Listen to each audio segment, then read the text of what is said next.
Let's get to this shit, fellas. Let's get to this money. Let's get to this bag. You ready? 3, 2, 1.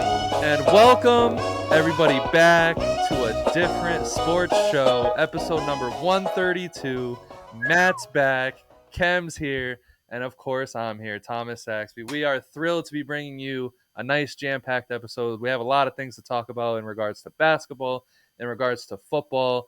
But first things first, before we really, dig deep into it, us at a different conversation, want to give a big condolence, rest in peace to Marshawn Kneeland.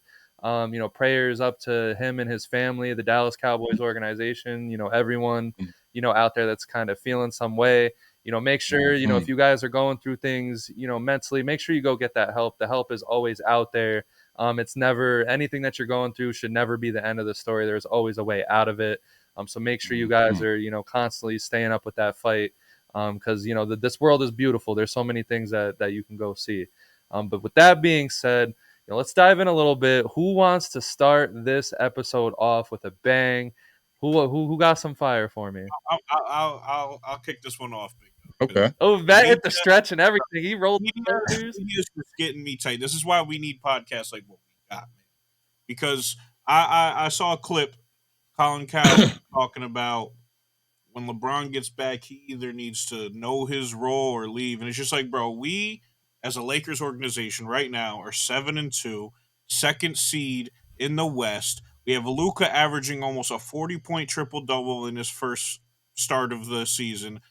AR averaging fucking 31 in his first few games, had 50, 40. Like, bro, am I saying I want LeBron to come back and be a number one? No. But, like, for you to think the team isn't – because there's been other rumblings of when he gets back, how is he going to fit in? How is the team going to work together? We're adding an all-time player that still last year averaged 24, 8, and 8, shooting 30% from three. The year before that, shot 41% from three, so it's not a fluke. And we're sitting here saying – oh, yeah, once he comes back, the flow of the team is going to be all off. Like, bro, he's an all-time player still at this point of his career. For you to say that he's going to fuck up the flow of the team, yeah, we might drop a seed or something. That's just because the West is so stacked and everyone's so close in fucking numbers at this point. But, bro, for people to say that this team can't work once LeBron gets back, it's just it makes no sense to me. Now, what I'll say to that is, I think if people just watched basketball, they would see that when Luka got traded to the Lakers, the first few games when Luka got there, it was a little bit of a struggle. Everyone was trying to fit in, but after LeBron took the back seat and was letting Luka do him, he was letting Luka ball. And then that's what people like. Go watch the playoffs. Like Luka had the ball in his hands like 95% of the time he was on the court, and LeBron was just sitting there shooting threes. So I don't know. I'm not really worried too much on that aspect. What do you think about that, Kem? It's just funny, you know what I mean? Again, I just like what you said at the beginning. People should just watch a little bit of basketball. I think that as the torch is being passed to Luka, of course, we get a lot of negative naysayers that always want to try to, make these sums up and these equations up that, it has to be this way for it to work. And I think that what people are trying to do is eliminate LeBron out of the equation with the Lakers for the future. You know what I mean? But as it sits, when it comes back, he's in, what is this, year 23? Right? It's year 23. Like, how much do you think he's going to do? You know what I mean? Like, we need LeBron to be playoff LeBron. Matt just gave you all of the great stats and the highlights of his last year before this year. All you got to do is suit up, man. Slow down. But I got some stuff, though. Go ahead. Yeah, it's just like, to me, it's funny, man. It's just, I had to bring it up. People are like, well, what are the touches going to be? Because Austin Reeves is playing so good. How is it going to work with LeBron? Like, bro, when Luka didn't have the ball last year, once Luka was on the team, AR and LeBron literally pretty much split their, like, usage rate 50-50. So, like, same shit's just going to happen. Yeah, is he going to keep averaging 30? No, but Luka's also not going to keep averaging 40. Like, people got to relax. And I'm sure LeBron don't want to come in and just have the ball in his hands and have to do all this work. He's probably happy that Luka's out there and Reeves are out there balling. He's old as shit. He was trying to say the Lakers were AD's team for the longest. He was saying 2017 that Kyrie can have the mantle if he wants it, and then Kyrie said, I'm gone. But, like, like people are just ridiculous. The fact that Colin Cowherd was saying shit like this on his Well, I channel, mean, but that's kind of why, he like, always does. But like, yeah, and that's Yeah, why I kind of like our it's biggest wild. motto here at a different conversation is we just want to bring good media back because you see shit like that, like Colin Cowherd, Stephen A. Smith, all yeah, them dudes. They just sit there and just talk out of their ass and talk out of their ass because that's all catchy media is these days. We fall for the trap sometimes too. You know me, I say some dumb shit just for a fucking reel, just for some views, but it is what it is. But what I gotta say, what I want to open up with on my end is I want to talk about baseball just for 2 seconds, and then I'll be done with that for the rest of the episode. Okay. So HBO Max has released or is releasing episode by episode an Alex Rodriguez documentary. So I Yeah. kind of want to just quickly touch on the career of Alex Rodriguez and say he might be the biggest villain all time in sports, or at least the most polarizing figure. So to take you quickly through his career and not really bore you guys to death, I just want to talk about his insane career. So he got drafted in 1994. He was drafted first overall at 18 years old. They didn't even send Mhm. him to the minor leagues. They sent him right to the Mhm. major leagues. Obviously, he struggled. Then he went down, came back up, blah, blah, blah. Mhm. From 1996 to 2000, it was some of the best baseball we've ever seen from a shortstop. He was crushing it. But then it came time for free agency. Seattle Mariners were like, we'll give you like 120 million, 130 million. Then he gets a call and he gets an offer of $232 million from the Texas Rangers. And people were Mhm. expecting him for some reason to say no to that. Like imagine you're in your early 20s and you get a $230 million offer. Just yeah, I'm taking that shit. And then he just started to get hated after picking up that contract, got the pressure, all that, won some MVPs, got traded to the Yankees. Now that's when the villain story really started because that's when the steroid scandal started and all that started coming out. He still won more MVPs. He, had the thing with Derek Jeter, the little rivalry that those two had. He won the World Series in 2009. He did all this while banging Jennifer Lopez and multiple celebrities. And then obviously the steroid suspension came. He came back at age 38 and hit 30 home runs like it was nothing, even without the steroids, to kind of prove to you guys, that he's very talented. He does this. And all that just to now become the part owner of the Minnesota Timberwolves and have his hand in multiple businesses. I'm sorry. I got to give my flowers to Alex Rodriguez. You want a sports story, a real polarizing sports story, just go look up anything A-Rod. And that's what one I of the got. goats. Yes, without a question. He got me into Without a baseball, question. man. I can't lie. Yes, Yeah. yes. He's fire. Yeah, A-Rod's always been goated in my yeah, mind, man. I love. yeah. I don't even watch baseball like that, but I've always loved A-Rod. Yeah, crazy ass Yes, career, man. dude. Crazy. Well, Listen, what you got man. for us though, Cam? So listen, man. This is just about stepping up, man. All right, step it up, right? Y'all know. Let's keep it real, man. Y'all already know, like I'm the king of progress over perfection. Don't rush nothing, right? But when you 2-7, the record isn't lying to you, right? The Dallas Mavericks, right, are a team searching for a purpose, fellas. I'm being honest. In the shadow of a superstar who's gone, in the shadow of a superstar who is now hurt, right? What we got left is a group of guys, man, a group of grown ass men who don't quite know who's steering that ship. Like it's kind of crazy. You understand what I'm saying? Like to be honest, listen, they putting up 106 points a game, but they giving up 114. I'd say 106 would be great in the early 2000s. Yeah, right. But they giving Hey, up great 114. 2025. You know what I mean? Like they playing smart, but they playing hard, but they ain't playing smart. You understand what I'm saying? It's kind of crazy. They shooting around 44% from the field, but I think like 31% from three. We already know what happened with Clay. You know what I mean? And they getting crushed on the boards with those bigs by 7 a game. You hear me? It's kind of crazy. Listen, man, the real issue isn't just the numbers that I'm saying to y'all, though. It's the chemistry. For whatever reason, it seemed like they haven't rebuilt the playbook. You know what I mean? It's like that playbook that walked out of the building, you know what I mean, which is Luka, who's on the lovely Los Angeles Lakers. Um, for whatever reason, that lineup is still there, but they haven't rebuilt that. Right now, it looks like Dallas is a band and it ain't nobody to lead the orchestra, bro. I don't know what to really Just a whole say. bunch of people playing their instruments. Yeah, it's kind of crazy, man. I'm gonna be honest, man. They aren't bad; they just blurry to me. You understand what I'm saying? And I try to really make things take their time. Again, I wanted to start off with progress over perfection. But until somebody steps up and defines who this team is, whether it's the young boy, man, or the veteran voice, we're gonna see this confused version of the Dallas Mavericks until Kyrie get back. They underachieving, man. It's kind of crazy. It hurt my heart. Because at the end of the day, it's like I said last season. All right, guys, this could happen to Cooper Flag. All right, remember I said that this could happen. The bottom line is when your star leaves and the system leaves with you, you don't rebuild overnight, but you got to find who want the light. And for whatever reason, I don't see who want it there. So who going to step up, Dallas? That's my opening take. Yeah, and it's tough too because like Cooper Flag had arguably like his best game against those Pelicans, and the Pelicans who didn't have a win at that point smacked the shit out of them. And so it's just like it's tough to see, and it's funny too because I had that in a parlay as them getting the upset. And I won. I'll take. Nice. But I've got this week. I've got a few wins right now. I'm hyped right now. Okay. But no, it's funny too. I said this before the season started. This team, like people are saying they could be a top 4 team in the West preseason. I'm sitting here like, I don't see how, just because it's so broken right now. They don't have an identity, and that was even before AD went down. But then AD goes down, and it's just like, why do you think this team could be able? And then Clay being as bad as he is not helping in the slightest. He's supposed to be dog a shit. 4th option type player. He's like a 10th option right now. They benched him for D'Lo.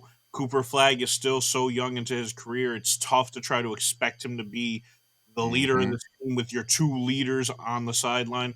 I saw this coming.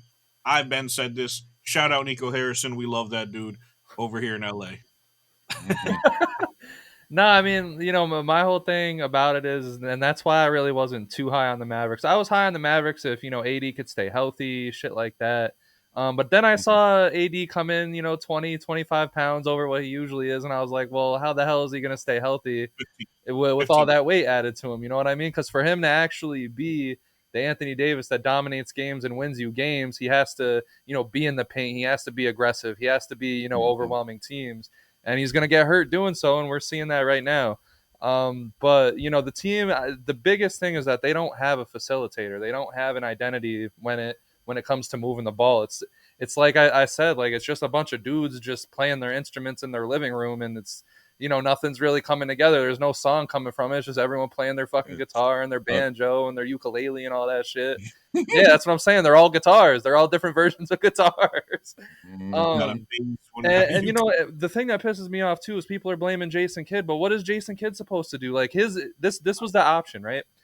Klay Thompson playing horribly.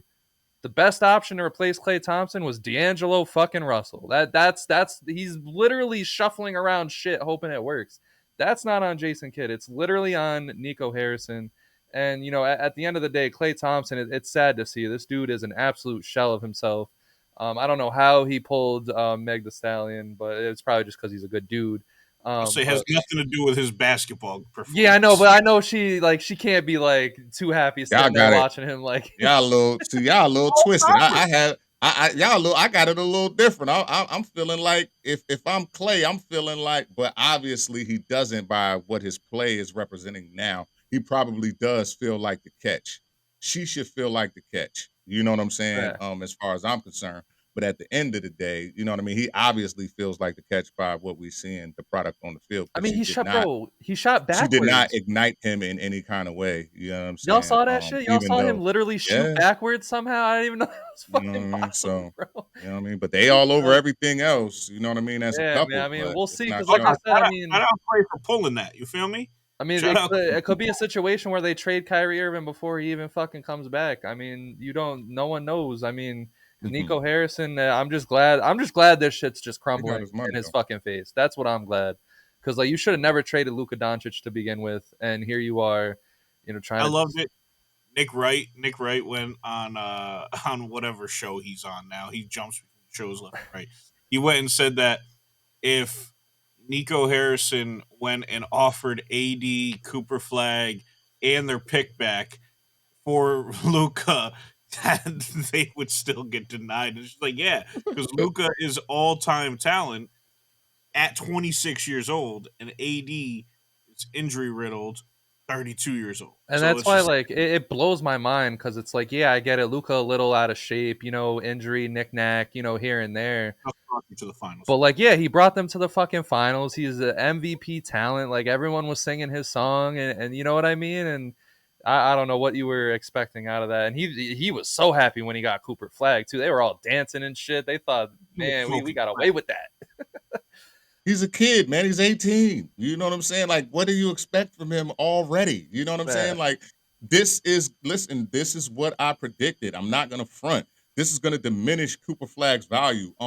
This this roster, with the way that it is, with no true ball handler and him playing a point guard the majority of the time, does not really allow him to develop into everything that he can develop into. You understand what I'm saying? Like, I mean, now he's gonna get some. He already could do the things that he's doing. You understand what I'm saying? Like, he's doing what he already did. He's You know not what I mean? So, learning anything. yeah, he's not learning anything at all. He's just, you know what I mean? So at the end of the day, man, I hope that he still does get to flourish and grow. You know what I mean? I think that, and bringing it up, I think that it's just obvious. You know what I mean? With this amount of games, you know what I mean, that have been played, they have no identity. You know what I mean? It's still early. You know what I mean? Again, progress, not perfection, and I need to see some progress really quick. You know what I mean? Because this is a group of guys this core group of The guys West moves besides fast, D'Angelo. man. Yeah, and besides D'Angelo Russell and AD, and you know what I mean, and Kyrie, like that core group of guys they've been playing together. So it's really inexcusable. You understand what Yeah. I'm saying in all truth. So Well, because this is there just we a go. team that's perfectly built around Luka still, not perfectly built around Mhm. Anthony Davis. That's And the they weird still part. trying to play like Luka is there though. Yeah, That's the issue. yeah, Like, you know what I mean? Luka They is got not Quentin there. Tim Hardaway Jr. out there trying to fucking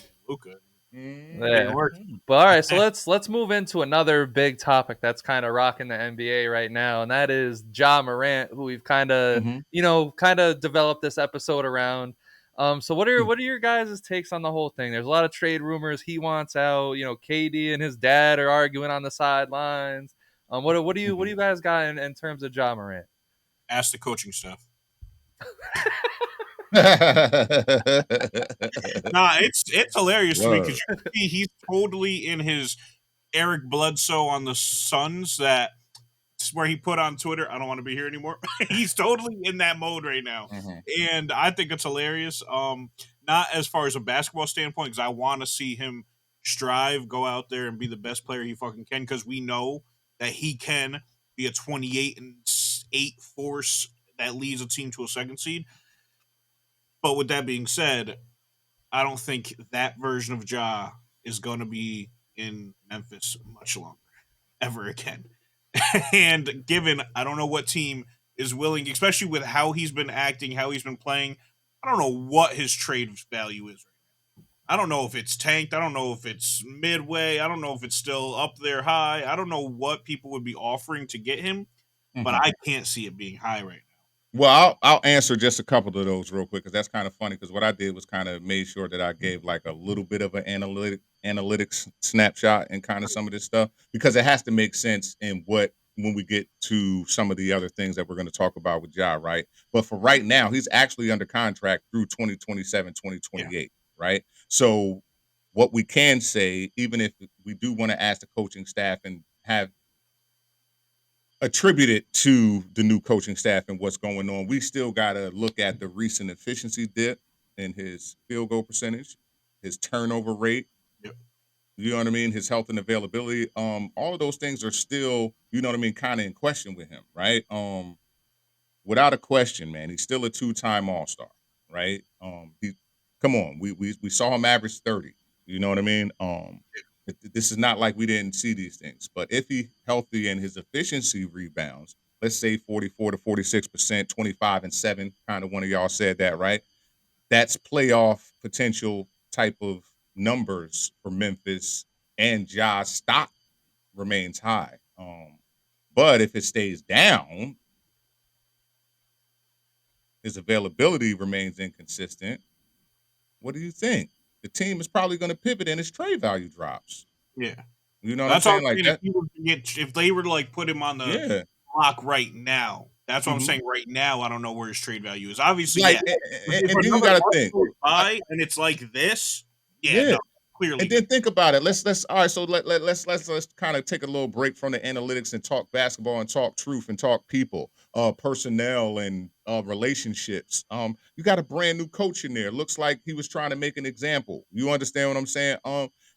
Everybody kind of highlighted the Phil Jackson Kobe thing. You know what I mean? How Phil Jackson would yell at Kobe so he know that he could talk to the other people. You know what I mean? So maybe he was trying to enact that kind of psychology or something like that. But at the end of the day, it looks like that Ja wasn't feeling it. You know what I mean? And it still looks like he's not feeling it.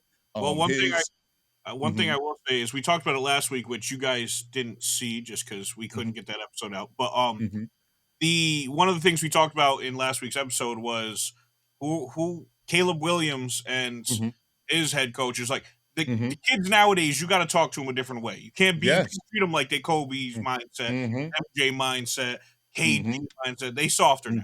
I'm just gonna keep it a beat. I don't care how many guns Ja Morant hold up. Right. These motherfuckers got soft mentalities nowadays. So you might wanted to go in there and treat it like a Phil Jackson and Kobe. What you were gonna get is not a Phil Jackson and Kobe. So yeah, I mean, man, this whole Ja Morant thing stinks because like he's such a talented player. I want to see him thrive. I want to see him succeed. I think we had like an episode like 2 years ago, and I'm like, yeah, I would love to see Ja Morant win the MVP. Give him the MVP.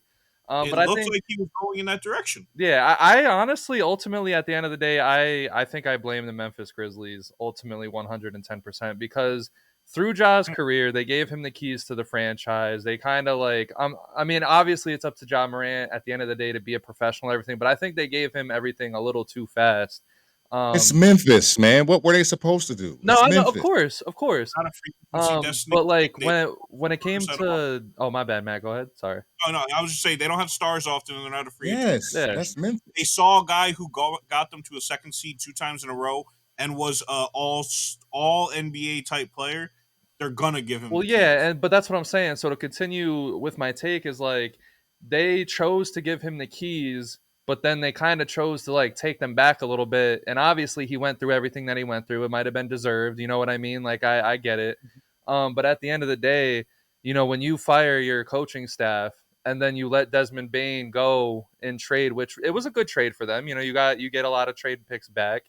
But at the end of the day, you should have just traded him in the offseason because what is he and Jaren Jackson going to do? I get they have a lot of depth, but at this point, when you're talking about all the powerhouses in the West, and now you're going to get all this pressure because you got a new coach, you got Ja Morant who needs to fill more shoes now that Desmond Bane is gone. You know what I mean? It was just a recipe for a complete disaster in my eyes. But what you got, Ken? So no, all I'm gonna say is, listen, bro. No, I'm not even going on that type of time today. I'm gonna be honest. But the truth is that you mean to tell me that in this stage of their career, how many defensive player year awards that this guy has been up for, with their tandem, okay, that they shouldn't be ready with all of the development, with all of the rest of the development in the West. The team should be taking a shot on just them two. You know what I mean? Like, what do you mean? No, because like you think about their play styles, though. Think about both Ja Morant and Jaren Jackson's play styles. They play better when they have better players around them. That's who they are. You can say all of that, but that doesn't have anything to do with the money that has already been paid to them and how they should be developed at this point of their careers. That is the other part of the issue with them too. Well, I'm not going to say Jaren Jackson. I love Jaren Jackson Jr. Without a question. I love Ja Morant, but we can't fake like with what you actually just brought up, you know what I mean? And with what they didn't develop, with how they gave him the keys, we have to actually put way more onus on the organization at that point. You understand what I'm saying? Like you highlighted it, but we can't duck off and kind of give him some of that because it all is on that organization. Well, and that's what I'm saying. But that's what I was saying with my whole take is like this is all on the Memphis Grizzlies. It's all on them. At the end of the day, like I said, it's like I didn't say trade Ja Morant because he stinks or he's going to struggle or anything like that. I was saying it's also expected for him to be they should be good. It's not they didn't trade Desmond Bane away because they were figuring they were going to get worse with Ja Morant and Jaren Jackson. They thought that the pieces they were going to get back were going to be complementary to take them actually to another level. But like when you think that wasn't like a trade to like. Yeah, but when you think about the West and you think about all the powerful teams and you're going to go in, you're going to get rid of Desmond Bane, but you're not going to retool in any kind of way and bring in, at least one heavy hitter to complement Ja Morant's game. You mentioned it with how deep their roster is. They should have been able to have a guy off that bench to be the next guy up and take that Desmond Bane spot. Not obviously be as efficient or anything. And Desmond Bane had to be paid, brother. But like, I feel like with that deep of a roster, they got so many guys they don't have anything like. They got too many guys. Yeah. So should have been able to get one of those guys ready to be that next man up to Right. take that Desmond Bain role. Yeah. And then with the pieces you got back from Desmond Bain, fill those slots on the bench with him. But, before they fired their head coach last year, they were a top 3 seed. Yeah. And then they plummeted. So, like, it's not like this team can't Thank be you, good. Matt. They're just Thank you, not. bro. That's what I'm saying, And that's bro. why, No, I I'm agree not with shooting them Kim, no bell. because it's all on the organization. Because why did Yeah. you bring in a fucking coach that has never been an NBA head coach before? Yes. There And we go, you're bro. gonna take over Ja Morant, who has this big personality, who, you know what I mean? Everything for failure. Like, you should have brought in a veteran. Like I would have even brought in Malone. Like, he would have been a fucking perfect fit for this team. Because, like, when we talk about it later, because we have a Ja Morant, going to a different team segment, he needs someone like I said in that episode that didn't release with Caleb Williams. He needs someone to keep his fucking head in the game and remember that this is just fucking basketball. Go play basketball. You are talented.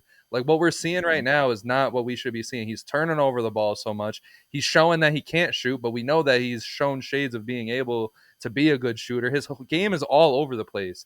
And that's not because of, talent wise. He should, like you guys are telling me, like, his talent should be able to carry them somewhere. It's all on Yeah. coaching. They brought in a fucking rookie head coach for some fucking reason, and they're expecting some shit out of it. Of course he's gonna beef with a rookie head coach. Why is this fucking rookie in my face telling me what to do? You know what I mean?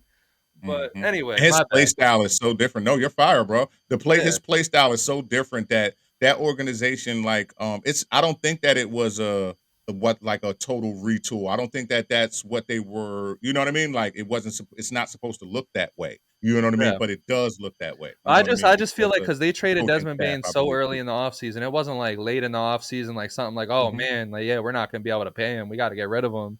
It was, they traded him at the beginning of the season. They had that whole offseason to figure something out to get, something better. Like Matt said, they have all this depth, they have all these pieces. Turn that into somebody. I'm sure some team would have taken 2 or 3 of those pieces to make their team better, and you take a star, a disgruntled star, or somebody. Anyway, though, moving forward, Kyler Murray got benched for Jacoby Brissett in one of the craziest things that I think I've ever seen in football. So, Kyler Murray was looking healthy. He was ramping up. He was in practice. It looked like he was about to come back. And now all of a sudden he's on the injury reserve. Why? That's a question for us to answer. What do you guys think about this whole thing that's going on with the Arizona Cardinals? Well, shoot. Let's do it like this, man. First and foremost, Jacoby Brissett was playing pretty well. It was really real what I think was going on with Kyler Murray, but I'm going to tell you the hustler perspective right now. I think it's pretty smart for Kyler to go ahead and chill out for the rest of the season. It don't even make sense for him to get hurt or nothing like that. Let's go ahead to somebody that go ahead and want me. I'm fully healthy, and let's bust Arizona ass next season when we get there. Early 2025, before his injury and sitting down, he was completing 68.3% of his passes, 962 yards in 5 starts, 6 TDs, 3 interceptions. Okay. His rushing, we already know, is always going to be a plus. Now, I mean, come on, man. One of the best through threats in the league. I think he's been injury prone here and there, but I think that he totally has upside. But like I said, it is what it is, man. His O-line is what it was. You know what I mean? I think that they tried to build that. That's why Jacoby Brissett is looking as good as he is. You know what I mean? With having as much time. So they built all of this for it to be ready for Kyler. But I also believe that Coach Gannon, with some of the luck that they've had before, you know what I'm saying, with doing well and then Kyler going down, you know what I mean, like later in the season, you know what I mean, kind of hurt some of their hopes. So I think that they're just kind of riding a wave right now. But with them riding that wave, Kyler's also going to be able to have some leverage at the end of this all. You know what I mean? To be honest. Do you guys think that was the last game, whenever the last game he played was going to be the last game that Kyler Murray is in an Arizona Cardinals jersey? Could be. It could be.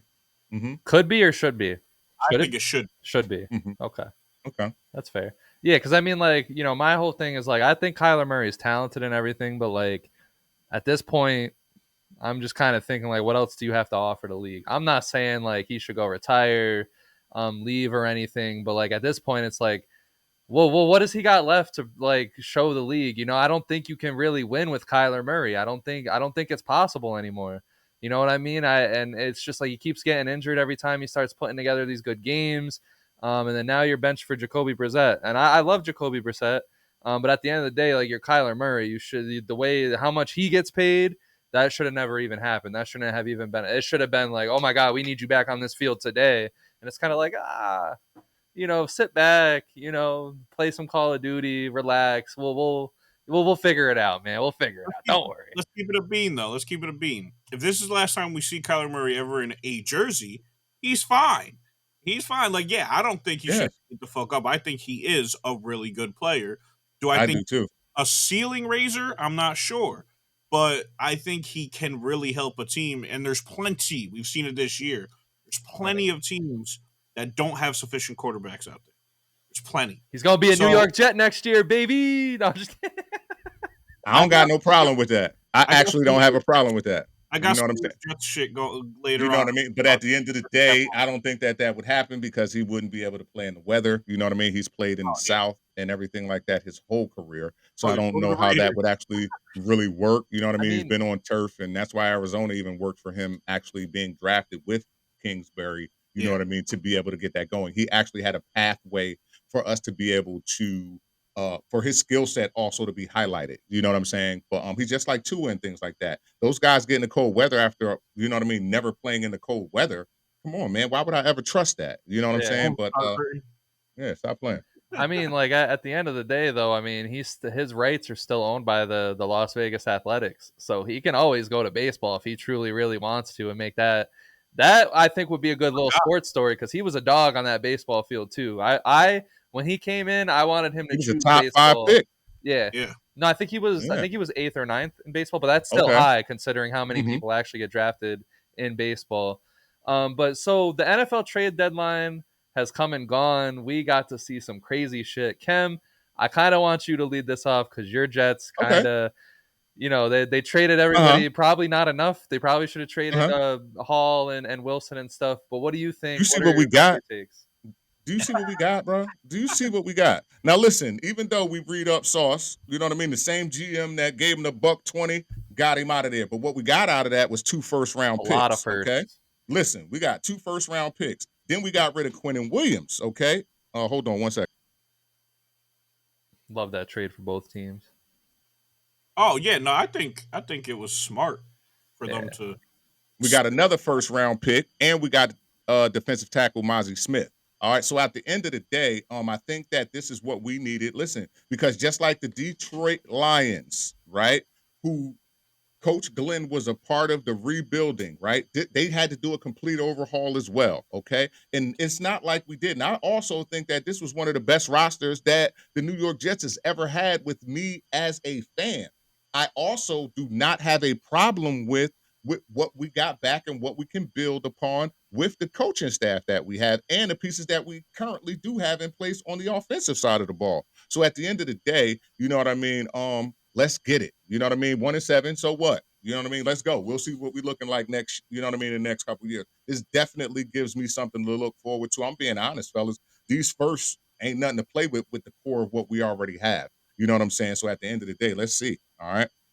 Real shit. Let's just hope y'all general managers and your coaching staffs is competent enough to use those picks wisely. There it is. I mean, that's you know what I mean? You know how many firsts we done fucked up? You know what I'm saying? Like, quarterback, my boy. You know what I mean? That's our worst. But it ain't really none. The only thing about that is that I would not want to take a rookie QB with the offense, you know what I mean, that we have. Yes. Mm-hmm. Not any that's coming out right now anyway. I'm not really big on. Yeah, I got to shoot for the stars in for the moon right now. You feel me? Mm-hmm. Yeah, man. I mean, so my whole thing with the Jets is like, I mean, I thought y'all did good that trade deadline because it's like, what are y'all keeping Quinnen Williams and Sauce Gardner there for anyway? Like, what are you guys keeping together this great defense together for anyway? Because that defense is good. We all talk about it. We all respect that defense, but at the end of the day, what is it for if you guys are going to be, what are you guys now, like 1-7, 1-8, whatever it is now? There's just no point. And then you guys, well, I think you guys finessed the Colts. I'm not saying Sauce Gardner is a bad player or anything, but I don't think the Colts are going anywhere. I'm not convinced. I'm still not convinced that the Colts are going to go on a deep playoff run or anything like that. So for them to give up all that for Sauce Gardner, who, I mean, they need more than just him to turn that team into a Super Bowl team, but they sold out for him. So we'll see how that goes. That makes them have higher expectations. That you know what I'm saying? Like that makes teams shoot at them even more because it's like, oh, y'all really think that y'all can beat us? Like now they got to got, prepare a little like, bit more for Sauce Gardner. Yes, like you know what I mean, like. And then And Quinn I and don't think Williams, I anybody thought really believes it was a beautiful trade with the Cowboys and the Jets. Reason being is that the Cowboys have some good guys on their defensive line. It's just their best guys are getting doubled and stuff, so it kind of frees them up on their defensive line. And then obviously, you know, the Cowboys, they're desperate to do something, so they gave away a few picks over to the Jets. So I thought that was good because like when it comes to the Cowboys, they have an offense that can beat, I think, anybody in the NFC. They just needed to figure out that defense. I would have liked them to personally get Sauce Gardner. I think that would have been the trade for them. But Quinnen Williams, I think he's a dog. Very underrated. Not a lot of people talk about him, but he's very athletic. He grades high in a lot of things you need a grade high in at that position. So he gets your job done. He does what he has to do. What you got, man? What you got for the NFL trade deadline? Oh, no, I mean, yeah, it's pretty much already been said. Like, I think the Jets, I'm shocked they didn't do more, honestly. Like, once I didn't think it was going to be a crazy trade deadline. But once it started, I thought they were just going to keep rolling. I thought they were going to keep rolling. And I was like, oh, shit, this is about to happen. And then it stopped. And I was like, okay, they got great return. Hopefully they can do something with it. I got plenty of Jets fans at my job. And they're all in a mix of emotions of like, oh, this could be great, but this could be awful. And like, so I think it's hilarious them being in my division and everything. You feel me? Yeah. Go ahead, laugh your ass off, but we wait till you see me again. It's all right. But hey, there were a lot. Listen, this 27 trades in this NFL season was like the most in 25 years. Yeah, because like NFL trade deadline's always like the weakest one, like the quietest one. Yes, this was a lot. And then your boys picked up Jalen Phillips from the Miami Dolphins. Love that trade. Jair Alexander went to Baltimore.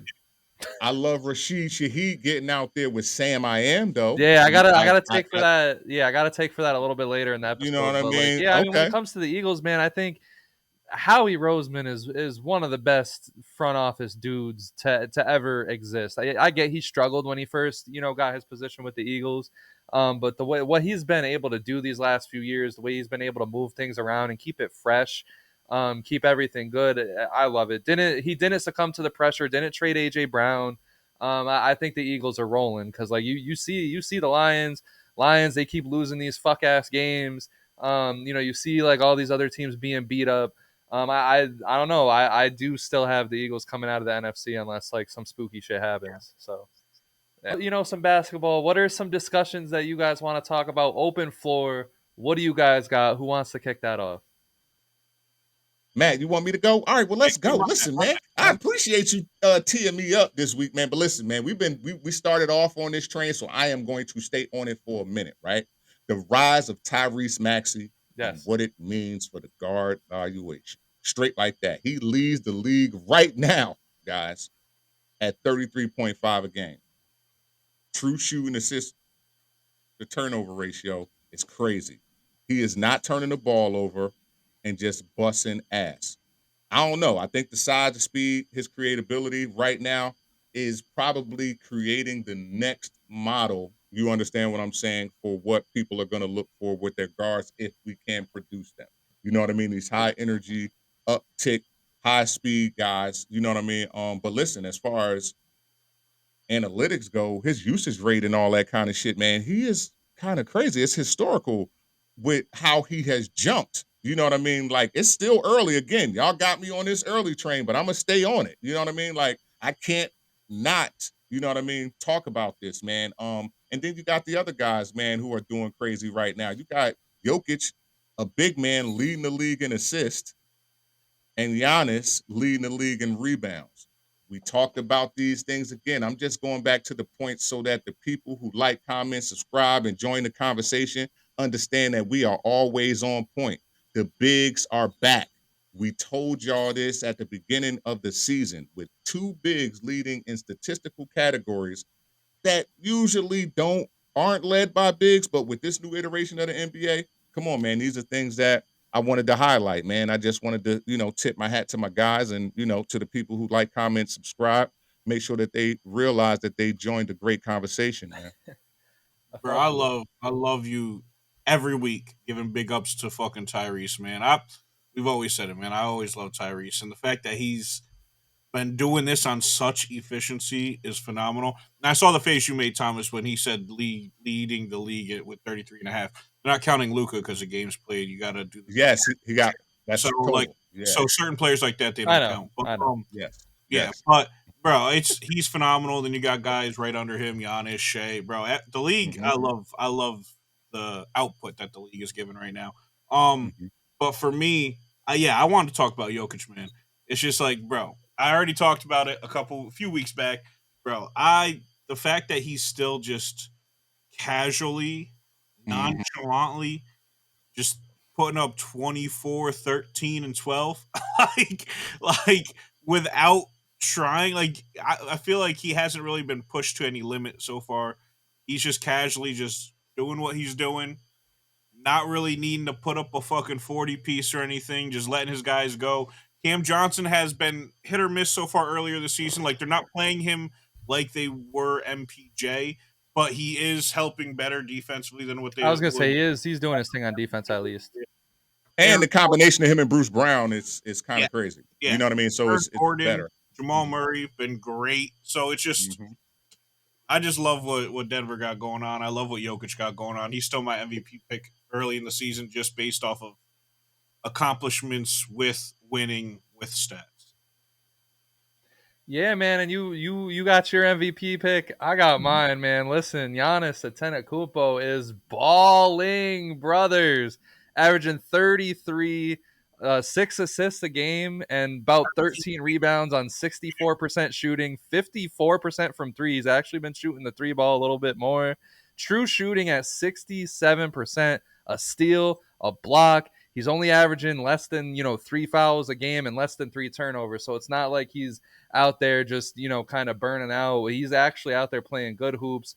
They're 6-3, so they're tied for third in the East. I mean, it's beautiful basketball. I've watched a lot of Bucks games this year, more than I probably should. And Giannis, it's just beautiful basketball. What's going on now? I think he can absolutely win the MVP if he can keep the Bucks relevant. I think the Bucks, they do need to make a trade. They do really need a point guard on that team.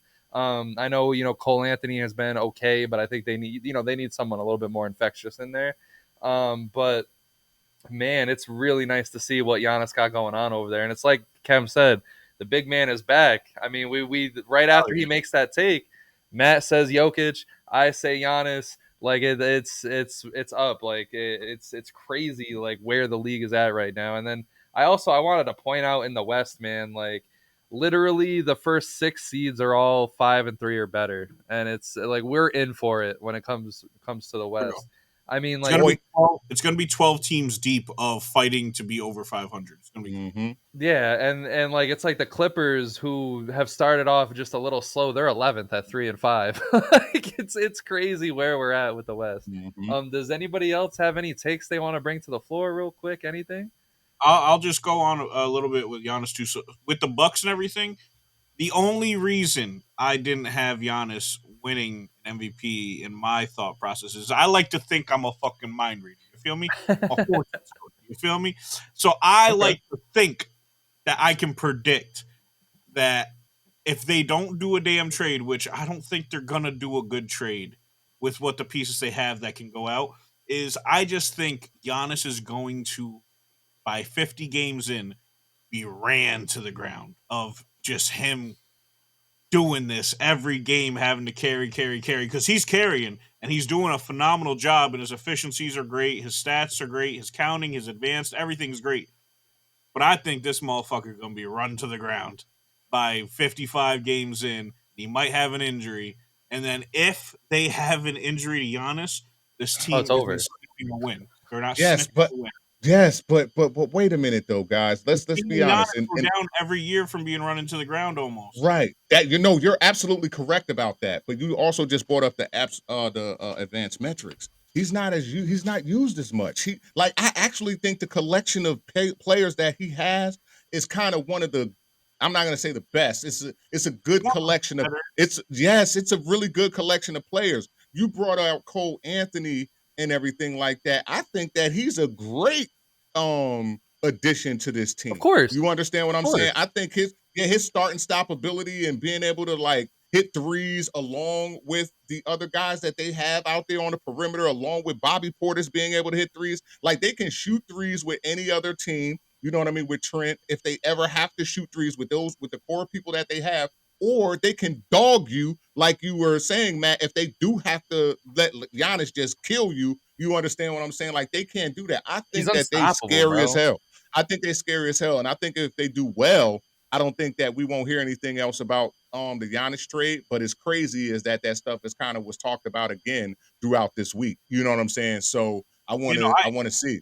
I You know what I agree. mean? If they do well this season, Giannis talk is out the Yes. fucking window. Yeah, it's out of the If he window. can It's do out great of with the this window. if he can do this Yo, great, I like that team. and Yeah, like we're saying, because yeah, they're deeper than we've had, but they Yeah. don't have as much top heavy talent as they've ever had. Yes, So that's what exactly. it's weird. And Yes. yeah, Cole Anthony is great offensively as far as getting a bucket Mhm. and his like quick stop and all that. Mhm. But well, Thomas was saying, he's not like a true playmaker.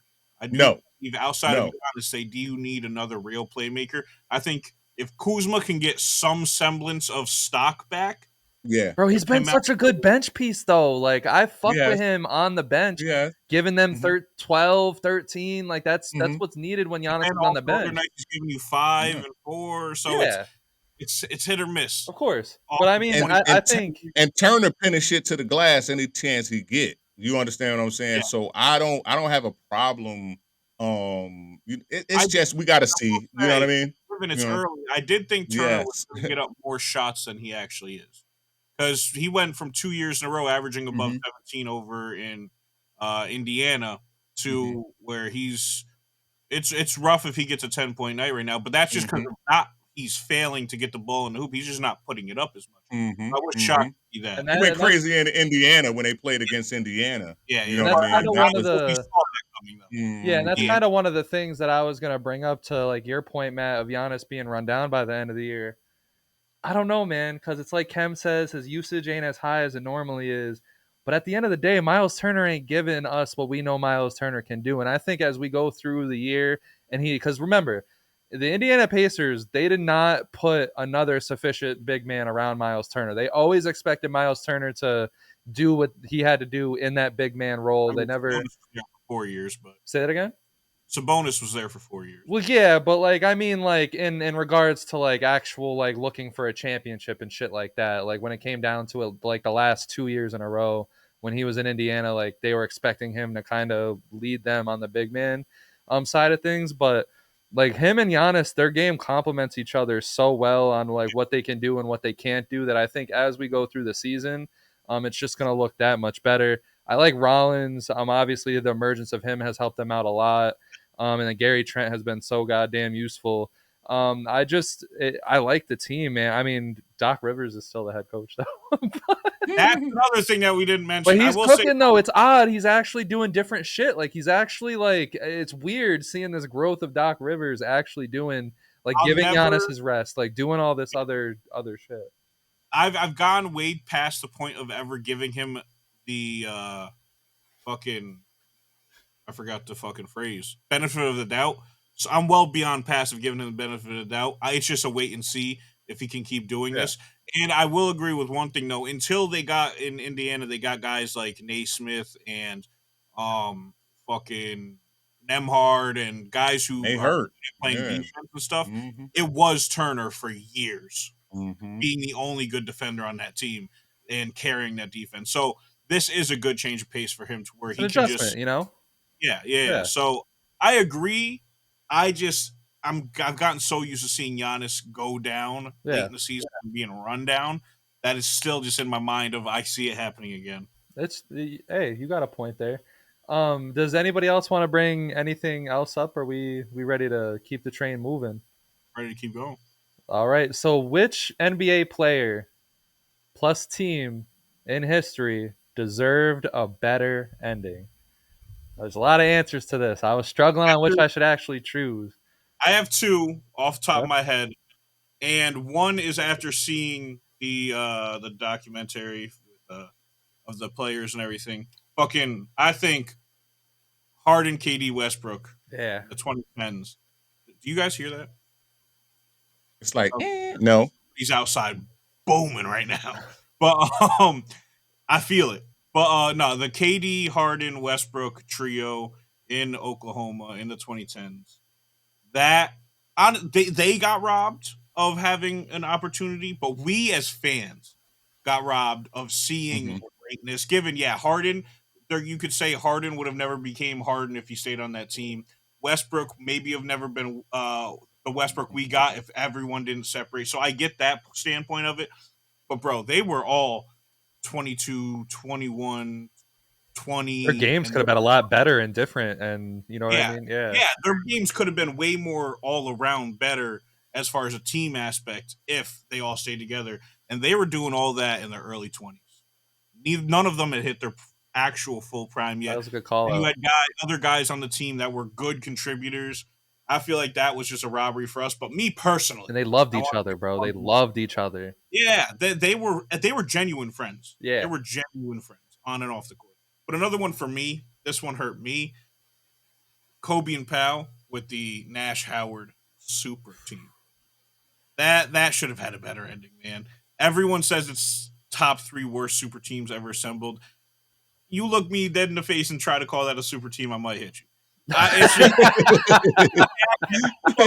years old. You got Dwight Howard that doesn't want to fucking try to play ball hard, and then Kobe goes down with the Achilles, bro. It's just that was such a disaster. Them 4, Nash, Dwight, Pau Gasol, and Kobe.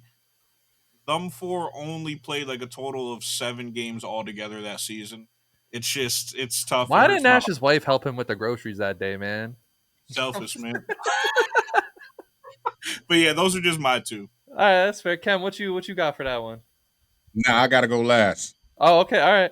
So I mean, my answer here, and I had to do a lot of research on this because I was thinking like I wanted to give the generic, Kevin Durant leaving OKC. I felt like that could have had a better ending.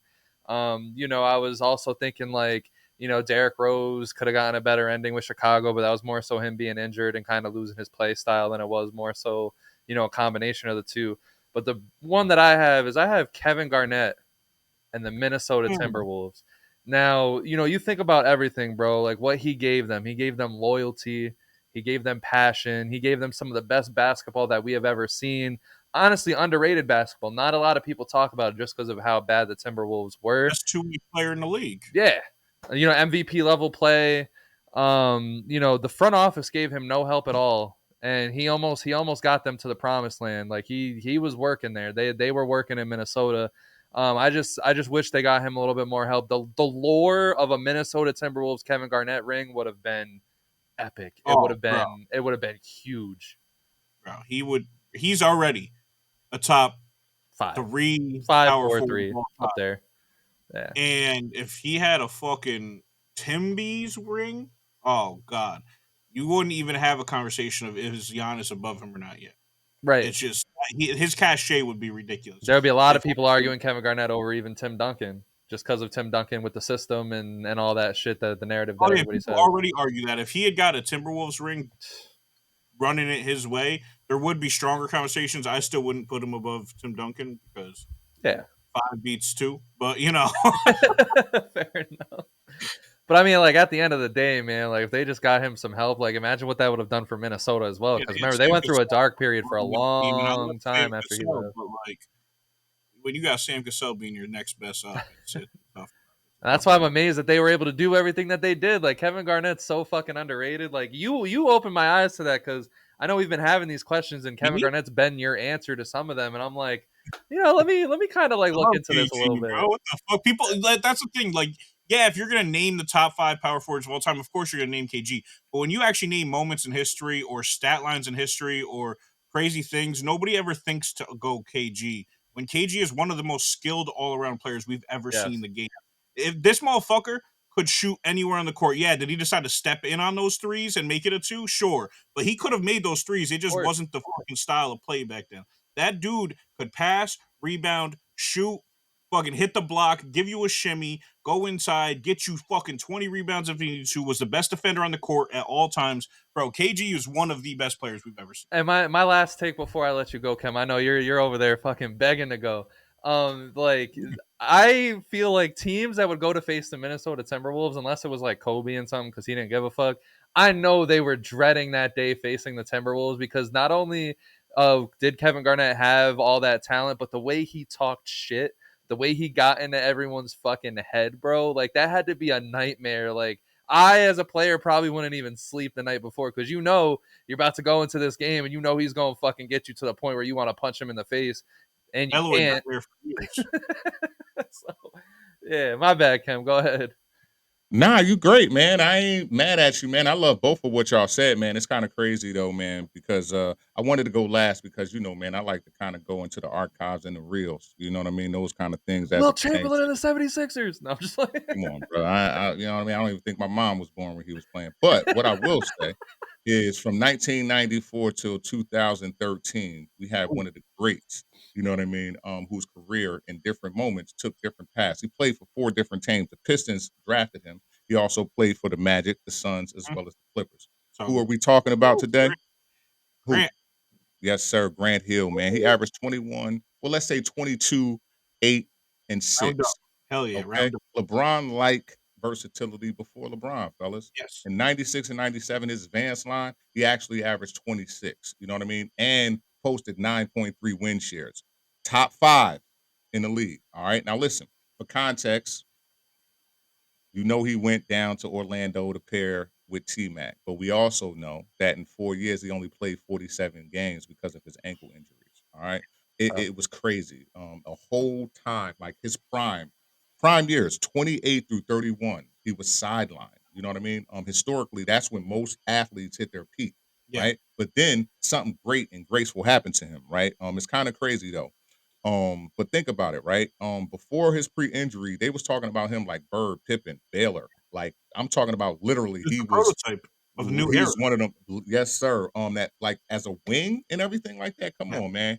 Um, I don't know what to say, man. Just deeper, but then you just go back into it, and we want to think about the team. You know what I mean, and things like that he could have been a part of. But before I do that, man, it's no question that every year that he played, that he was healthy, he was in the MVP conversation, right? It's wild. But we got to go back to 2007 and 2008. Things should have ended better because he was able to come back, right? At 37 years old as a 3 and D for the Phoenix Suns that y'all so love, I believe. I know I hear one of y'all talk about Steve Nash and Amari Stoudemire and these Phoenix Suns a bit much. That has to be old Tom Saxby. So I'm hoping that you smile about this. He also at 37 had a plus 1.5 BPM on defense. He had Shaq, Barbosa. You understand what I'm saying? He also had ended up a Stoudemire. phenomenal role player at the very least. Oh my God. Like, Love listen, if we're talking about like right now, he the precursor to Chris Middleton, Mikal Bridges, those kind. What? That spacing, that advanced knowledge and understanding how to space is something that Grant Hill, I don't even have to look at my notes to say, but just think about that. Think about Chris Middleton. Think about how Mikal Bridges dances in and out at the highlight of his usage. You understand what I'm saying?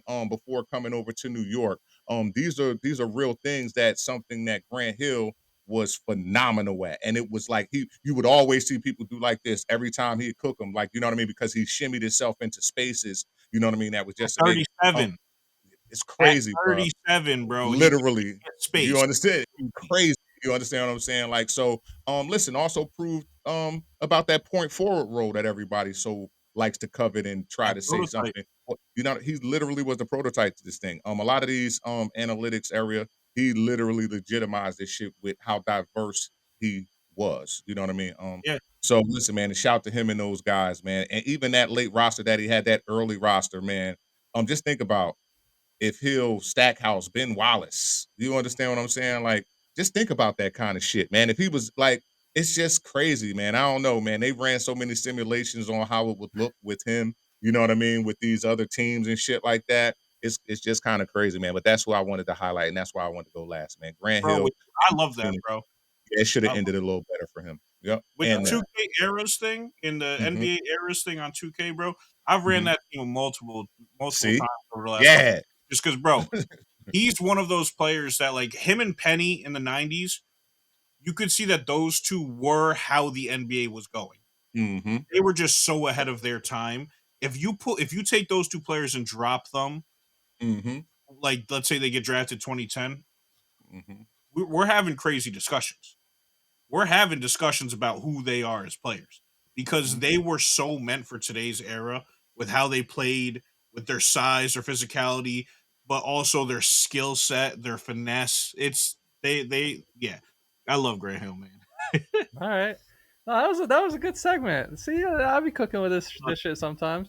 All right. So Ja Morant, which team should he go to? So I'm gonna put a team. We gotta just say yes or no, and see where we go from here. All right. So the first team, first option, stay with the Grizzlies. Nah, I think it's chalked. Yeah, I think it's cooked. I think it's got to end.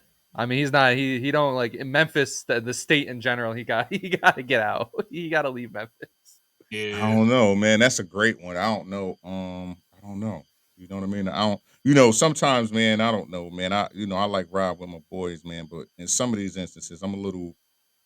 He with the team that drafted him, right? He's with they Yeah. changed the coaching culture. They're trying to change the coaching culture for him, not to pit him against the organization, right? Right. But sometimes in the workforce, right, this is how workers look at things, right? When there's something new that has to been, you know what I mean? Where's a new policy, a new something, we've been doing this way for so long, and then when somebody comes in and says, "Nah, we're not doing it like that anymore," there's a direct conflict. You know what I mean?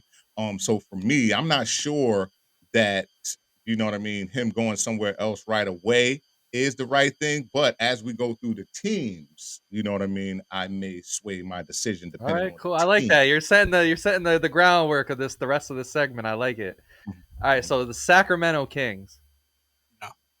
Mm-mm. Yeah, I say no. I don't think that's going to be a fit where he's just going to stay who he is now. We need him to just change just a little bit, Yeah, mentality Yeah. wise. Like, yeah.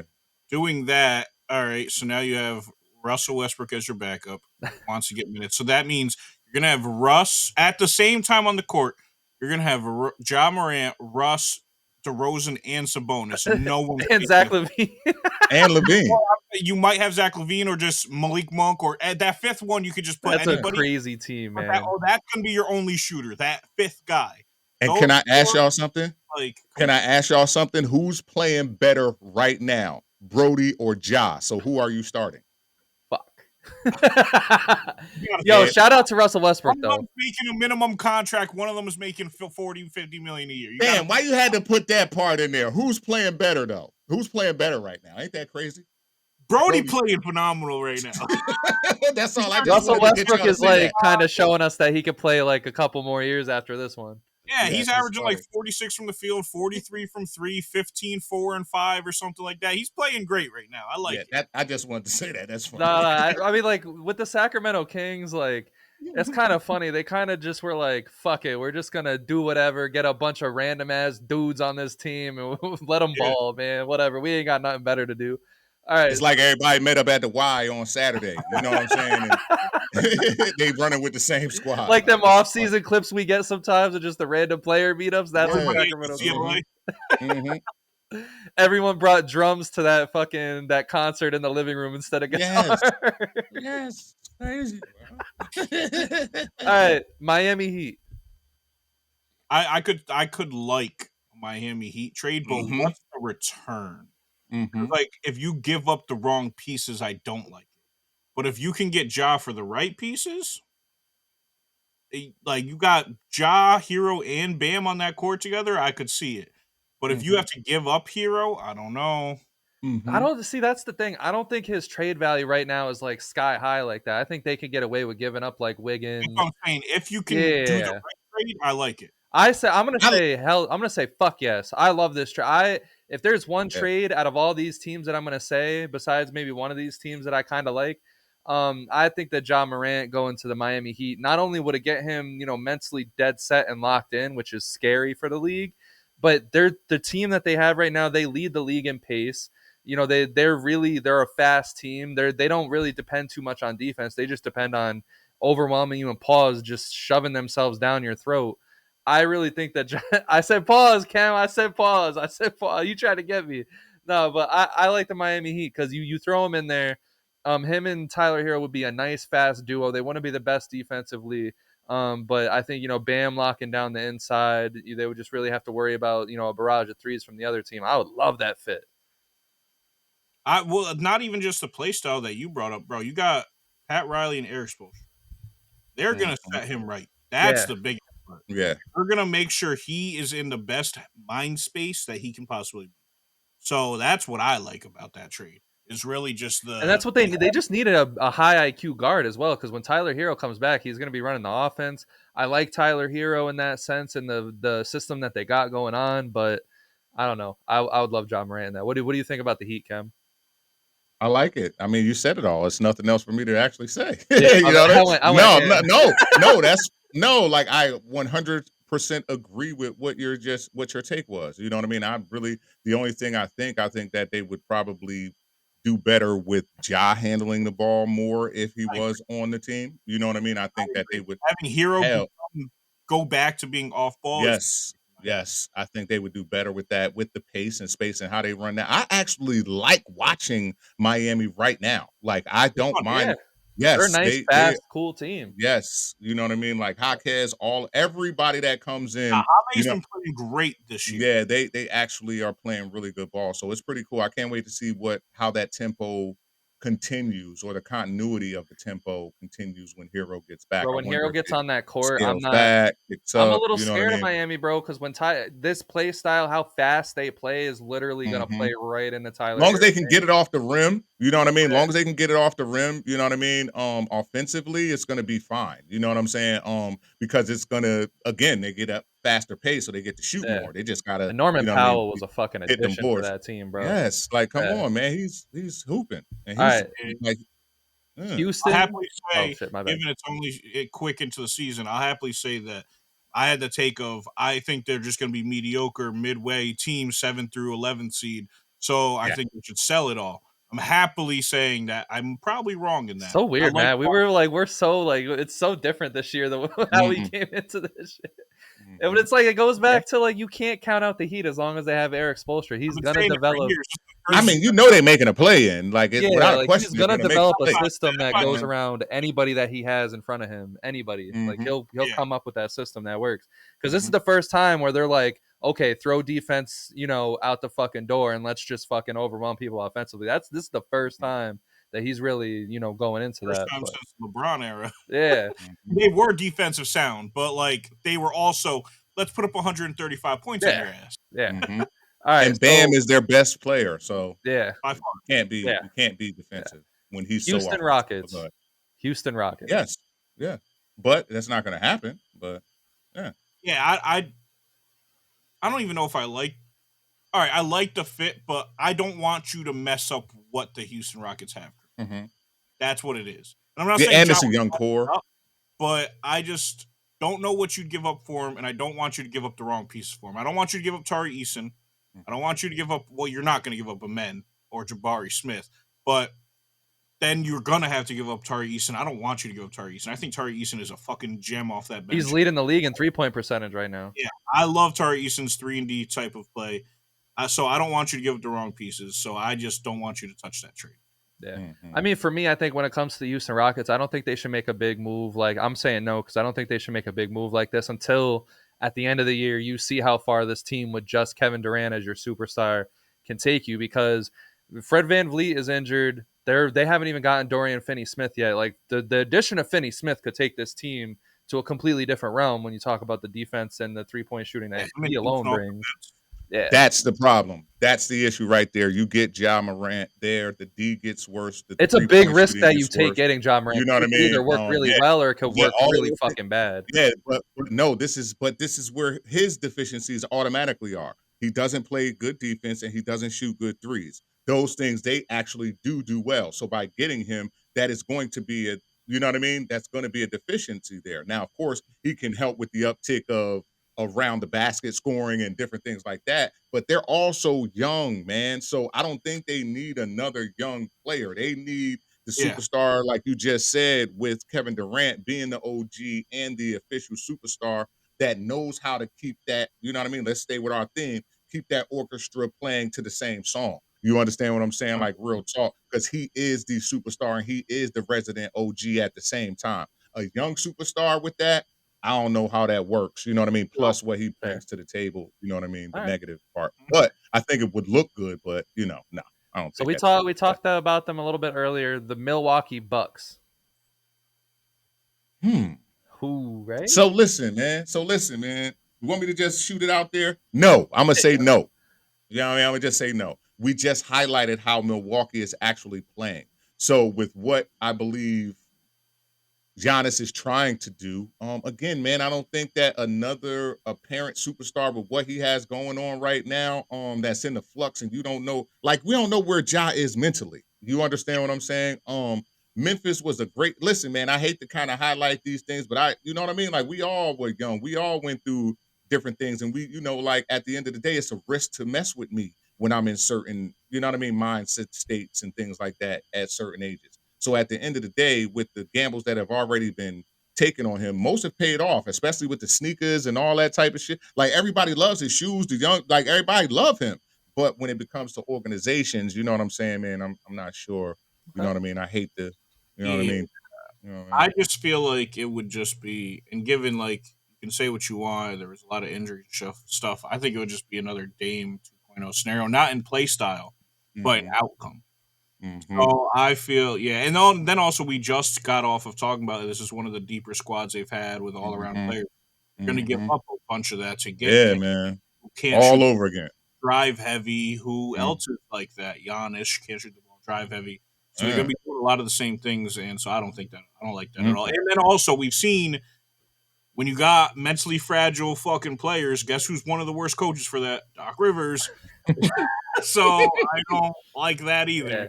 And I mean, so you pointed to it a little bit into why I'm saying no, is that you literally just ran the scenario with Damian Lillard, and Dame, God bless his heart, he was a good player from Milwaukee, did put up some good numbers, but it just wasn't, and I get it, they were all injured at the end of every year, but still, even when they were healthy, it wasn't convincing. It wasn't like, that they were the best team, that they weren't. And Dame better than Ja. And Ja Morant is like a similar player to Dame, where his best asset isn't his passing. His best asset is his scoring. Even though he can pass the ball, he can play very high IQ, just like Dame can. But average 9 assists and go crazy. But at the end of the day, if Ja is going to play the best basketball, but not with a Giannis, not with a Giannis, he wouldn't be able to get his output with a player like Giannis, right? Because who we just talked about earlier, JJ actually shoots threes, which helps with Ja Morant's game because he is always around the basket. You know what I mean? That takes away. Yeah, I would love a lob from Ja Morant, to be honest, though. That'd be fucking beautiful. But he could also kick back out to Miles Turner. Miles Turner can hit that. It's a lovely looking thing. Bobby But they Porter got too can much. hit that shit too. But also, it's just like no, I don't like it. If Ja Morant was to like be locked in, and if Doc Rivers wasn't there, I would love this. But that's kind of crazy that I'm actually shooting down talent over cohesiveness, because I'd rather have the cohesive unit, you know what I'm saying, more than, you know what I mean, the the star that's gonna, you know what I mean, be hard to deal with, and I gotta make everybody else. All right, so the last one for this, Minnesota Timberwolves. This has been the biggest rumor. This has been a huge rumor. And bro, to see Ja and Ant running a floor together. Versatility, you could throw a lob up to Ant and he would dunk on 3 players, or Ant could be running the corner and you dish it to him quick and he hits a 3. Since he can shoot 40% from 3, I would love this. You give up, who would you give up? I don't know. What, Randall? I don't know. Is his stock high enough to get Randall? Because Randall's not a bum. Well, they're going to have to give up Gobert or Randall, one of those two, for the money to work. You probably have to give up one of those two, but I don't know. Fuck it. Do it. Give up Conley. Give up fucking a few picks. Give up Rob Dill. And then one other piece, and fuck it. Do it. I'm going to say yeah, because like at this point, I trust the leadership of Anthony Edwards. I really do. Like what he's been saying, how he's approached the media, how he's approached the game, how he's approached everything. I would trust that Anthony Edwards would pull Ja Morant and be like, yo, we're 2 young-ass, talented-ass dudes. Let's go fucking win one. Let's go out there and just fucking ball. And and there's nothing to do in Minnesota. Minnesota fucking sucks. There's nothing to do there. When they go to Houston, don't let them go out together. That's all I'm saying. Yeah, it's kind of crazy though. See, like Milwaukee didn't make sense for me because it doesn't make sense with the play. With the play of these two, that makes sense. You know what I mean? Like you can build around those two players. For It sure. doesn't matter. You can build Ant around would them. You know hide what I the mean? fact that But Ja with can't play fucking defense either. That's what I I love don't think too. that he would let him, but I don't think that he would let him do that though. I think that also with the call up to us being young, you know what I mean?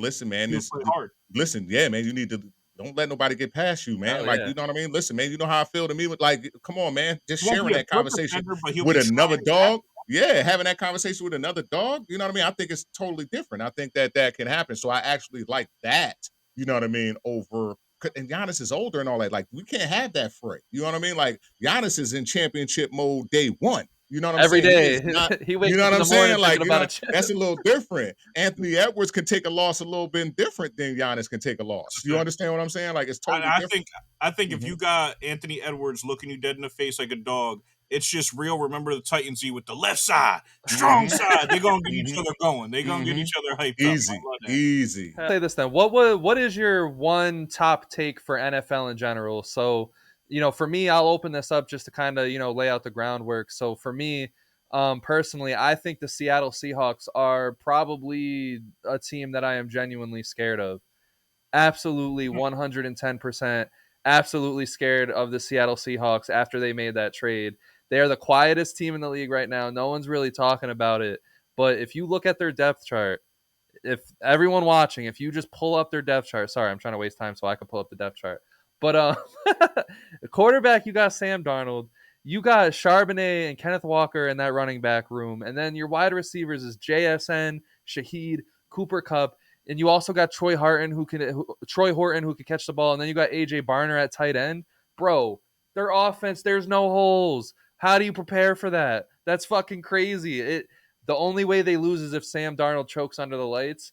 But if he Right. comes in the playoffs like a dog, it's going to be scary, man. I don't want to run into that team. I really do not want to run into the Seattle Seahawks. That's what I got for my biggest take. Okay. So one thing I'll say is I'm not gonna hold you. Every week by week, we're starting to see Penix kind of get into his own, do his own thing. You got Bijan, you got London. I feel like not currently right now, and given I feel like my Pats should have beat their ass last week and they only just snuck by. But I'm just saying for future, for what we could see for the rest of the season and leading into next season, I really like Atlanta. I like how they're really starting to come Wow. together. Um, but I just feel like we should have beat the fucking brakes off them last week. But That's why I told you. It was like I had that weird feeling, man. our line was scaring the shit out of me. It was looking real rough. And then it was to a point where I'm like, these motherfuckers were right. These motherfuckers got me on this one. But Bro, we they're going pulled to it out. ruin someone's season, I think, because they They're- playing with I- house money, bro. Yeah, they're playing with house money, and they're just I like what they got going forward if they can keep the mindset they got going on. All right, Ken, That's what you my got? guy. That's my guys, bro. So listen, man. I think this one is probably the dark one for me, man. I guess because we're getting deeper in the season, man, I'm starting to pick out things and see things that's starting to bother me, right? So here's the thing. I think it's because this has happened repeatedly. It made me go down the dark hole, or I'm gonna say down a black hole, right? Listen, tell me, has the gamble that the Washington Commanders made with Jaden Daniels hit real trouble, or did week 9 just like mask a moment for them? Like, is it a, you know what I mean? Like, tell me something. Because listen, they lost, of course, it was 14-38 to Seattle, who you just spoke about. And it's kind of funny that you kind of Bro, teed they me were up, walking right? all over But that listen, dudes. it's kind of crazy though, man. Like he got the elbow dislocation. He completed 16-22, ran for 50 yards. It looked all right, right? But listen, they lost Lattimore. They lost McCaffrey, little brother, right? But I'm tripping on how many times he's already been hurt, right? Tell me. They had this thing about like build now and build a team around him. But what's going on? Do y'all really see what's going on? Do y'all see Well, that this O-line, this scheme, this exposure that he has in this fake RPO game is getting this boy teed off on?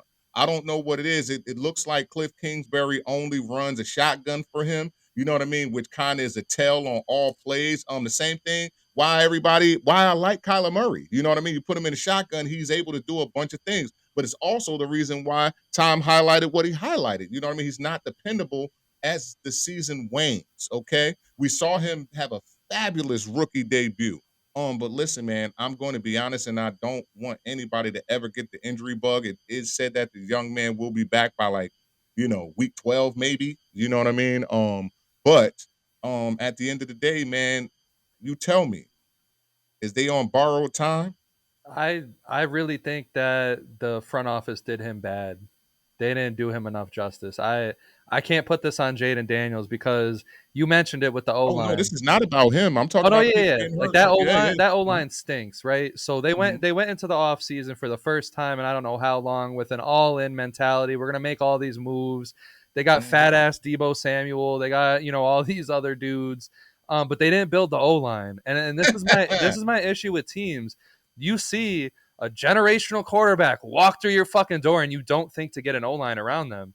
Like I'm in a chat with Commanders fans, and they were saying this all fucking year long. They have not been high on their team all year Yeah. long because of the Mhm. simple fact that they didn't build that O line. It's the same thing with the Mhm. Texans, and now sadly, unfortunately, you just saw C.J. Stroud go out with a concussion, and hopefully that's not a fucking theme. I'm actually really scared about that injury right there. But Mhm. these teams will get these generational quarterbacks and not build O lines around them. I'm not understanding why was it so important for you to get Debo Samuel but not get a big piece on that offensive line? It And doesn't make Debo sense. Samuel hasn't. He hasn't produced. He's been Yeah. fat. So one He's thing I'll say, fat. one thing I'll say for this is I've totally agree with everything you guys were saying on this. We've seen this year after year. We saw 3 years ago when motherfuckers really thought Miami was about to do something because they had a really good record. Guess what? Tua was getting hit the fuck up, and then concussion protocol after another. Fucking Bengals made it all the way to the fucking final game of the year. Fucking trying to win the big one. Guess what? Every year after that, Burrow's been getting fucking clamped down because they don't got nobody to protect him. We just saw, like you said, with Houston. Bro, there's so many teams who go all in because they have such a great quarterback, but then they just let him get his career taken the fuck out because you ain't protecting him. You only can get the ball out if you're protected. So I 100% think that the franchise let this motherfucker down. And given, like Kem said, week 12, week 13, he's suspected to come back. But then what? He just gets hit the fuck up again? They didn't put a good team around him as far as protection. Yeah. And Bunch of old heads it's on defense that wasn't a gonna make a downfall difference. because he's so young. And if he keeps getting battered like he is, then it's like, how far can he really go? Mhm. Yeah, because that's the issue with mobile quarterbacks. Like if you had like a dude that wants to run, but you're not going to protect him, like he's just going to get hurt. And that's why I admire what the LA Rams have done with Matt Stafford, because they had that year where they had the bad O line. Matt Stafford had a couple concussions, but they fixed that. They cleaned that up immediately that offseason Yeah. when Yeah. people thought that Matt Stafford was going to fucking retire. But Yeah. neither here nor there. So Now he's in MVP conversation. yeah, that's a different conversation. It's like, nah. Oh. NFL Week 10, what are you looking forward to the most, and what is your hottest take? The wrong screen up, sorry. So one thing I'll say, fucking big test for the Patriots, man. I feel like this is gonna be the game where it's like, are they actually real time, or are they just really ahead of schedule and they've just been on a run and they're still a few years out? So yeah, I think, and it's the Brady Bowl, man. Come on. It's the Brady Bowl, New England versus fucking Tampa Bay. So it's gonna be one of the better games this week, but I feel like there's a lot of really good games this week. Yeah. And then one thing I'll say is hot take. Hot take. Okay. Hot take. My boy Mhm. Cam, I think you're just gonna win. Only because, not because they're better, because they fail at doing everything they want to do, and they're supposed to be tanking now. They're supposed to be tanking now, and the Browns just suck enough to let the Jets somehow win. Okay. All right. All right. Okay. Yeah, so I mean, for me, obviously, Matt said that he's looking forward to the Patriots Buccaneers. I'm looking forward to the Eagles and Packers. That Yes. game, if you guys are football fans, you need to be tuned into this game because if you guys weren't paying attention to what had happened after the Eagles beat the Packers last year in the playoffs, in the offseason, the Packers tried everything in their power to stop the fucking tush push from being a thing. They tried to take it to court. They tried everything. The Green Bay Packers hate the Philadelphia Eagles. They are at home. Those fans hate the Eagles. It is going to be a harsh environment. I cannot wait to see how Jalen Hurts and the Eagles respond being in that environment for the first time this year. And then on top of that, see what the Packers can do, because they lost a bad one last week to the Panthers. Yeah. Bryce Young only threw for like 100 and some yards. It was one of the worst games I had ever tuned into. It's going to be interesting to see how they rebound and how the Eagles do. And then my hottest take is that we were just talking about the Atlanta Falcons. I think that the Atlanta Falcons are going to beat the Indianapolis Colts. They're playing with house money. The Colts are about to start having this pressure. I think the Falcons, they have a better defense than a lot of people give them credit for. I think they're going to take Jonathan Taylor is going to get under whatever yards he's at. And then I think that's going to put pressure on Daniel Jones. And what we saw last week with the Steelers, they have laid out the foundation for any team moving forward to beat the Colts. You put all the pressure on Daniel Jones. 5 turnovers is fucking nuts. I'm not expecting that again. But I think the Falcons can take what the Steelers did, grow on that, and they'll win a very important game for them. He turned back into fucking Daniel Jones. It was fucking crazy. Yo, I can't believe this. So listen, I love what y'all did there, man. But listen, man, we got a bigger game, man. Best game hasn't even been said. Minnesota and Baltimore. That's the best game this week. What? It's like, no, I'm just playing. 4-4. Listen, 4-4. JJ McCarthy back at the helm. 3-5 with Lamar Jackson back at the helm for Baltimore. Okay. Now, for either team, Baltimore, I think, going to treat this like a play-in situation. As long as they keep on winning, they're good to go. Minnesota, they have to survive. You know what I mean? They got to win this game for them to stay in. You know, the AFC is a bit different than the NFC right now. You know what I mean? But they need this game, you know what I mean, as a litmus for what they got going on in the NFC. Now, at the end of the day, I think that a lot needs to be said about what Minnesota has done around J.J. McCarthy. Listen, man, a lot of people have been wondering. You got the rise of Daniel Jones across the way, and you got Sam Darnold up there in Seattle, but this dude has only played, this is going to be his 4th game this season. You know what I mean? So at the end of the day, it's pretty scary. Listen, you got Carson Wentz all chipped up and beat up back there, so it's all or nothing for him right now. I think we came into the season already knowing that it was all or nothing for him, but at the end of the day, it's all or nothing. And as it pertains for Baltimore, we need to know if it's going to be on Lamar Jackson. He does very well in this regular season. I'm not planning on him actually having any type of slippage. I think they're actually going to, you know what I mean, take care of business. But what I'm looking forward to is what this momentum looks like in him gearing up for the playoffs, man, because we need to see him do something that he hasn't done yet, okay? All the regular season stuff that he has, that in the accolades, the MVPs, always having the highest QBR, you know what I mean?